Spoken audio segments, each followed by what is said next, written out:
الحمد لله وكفى والسلام على عباده الذين اصطفى أما بعد فقد قال النبي صلى الله عليه وسلم في المعتكف هو يعتكف الذنوب ويجري له من الحسنات كعامل الحسنات كلها.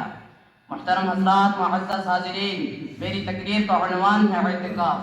اعتکاف کا مطلب یہ ہے کہ عبادت کی نیت سے 5 وقت نماز ہونے والی مسجد میں عبادت کی نیت سے رمضان المبارک کے آخری عشرے میں ٹھہرنا. اعتکاف رمضان کا خاص عمل اور اہم ترین سنت ہے. یہ اتنا اونچا عمل ہے کہ خود نبی کریم صلی اللہ علیہ وسلم اس کا بہت اہتمام فرماتے تھے.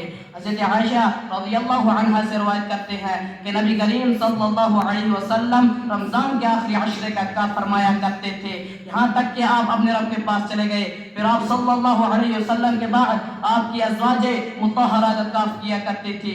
محترم حضرات، اس بات میں اعتکاف کی بڑی فضیلت بیان کی گئی ہے. من اعتکف یوما ابتغاء وجہ اللہ جعل اللہ بینہ وبین النار 3 خناجق ابعد مما بین الخافقین. کہ جو شخص ایک دن کا اعتکاف بھی اللہ کے رضا کے واسطے کرتا ہے تو اللہ تعالی شانہ اس کے اور جہنم کے درمیان 3 خندق آڑ فرما دیتے ہیں، جن کی مسافت آسمان و زمین کے درمیانی مسافت سے بھی زیادہ ہے. اور حضرت عبداللہ بن عباس رضی اللہ عنہما سے مروی ہے، رسول اللہ صلی اللہ علیہ وسلم نے معتکف کے بارے میں فرمایا کہ معتکف گناہوں سے محفوظ رہتا ہے اور اس کے لیے اتنی ہی نیکیاں لکھی جاتی ہیں جتنی کی کرنے والے کے لیے.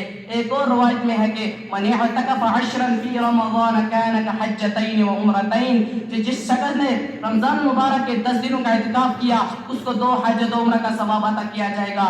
حضرات گرامی، اعتکاف کی اتنی اہمیت کے باوجود کیا یہ افسوسناک بات نہیں ہے کہ مسلمانوں کی آبادی اعتکاف سے خالی نظر آتی ہے، حالانکہ رمضان کا اعتکاف سنت مؤکدہ علی الکفایہ ہے، یعنی بستی کے چند لوگوں کا اعتکاف کرنا ضروری ہے. اگر کوئی بستی اعتکاف سے خالی رہ گئی تو وہ پوری بستی گنہگار ہوگی. لہذا اس سلسلے میں ہر مسلمان کو فکر کرنی چاہیے کہ نہ زندگی کا کچھ بھروسہ ہے نہ آئندہ کا پتہ. دعا ہے اللہ پاک ہم سب کو عمل کی توفیق عطا فرمائے. آمین. وما علینا الا البلاغ المبین.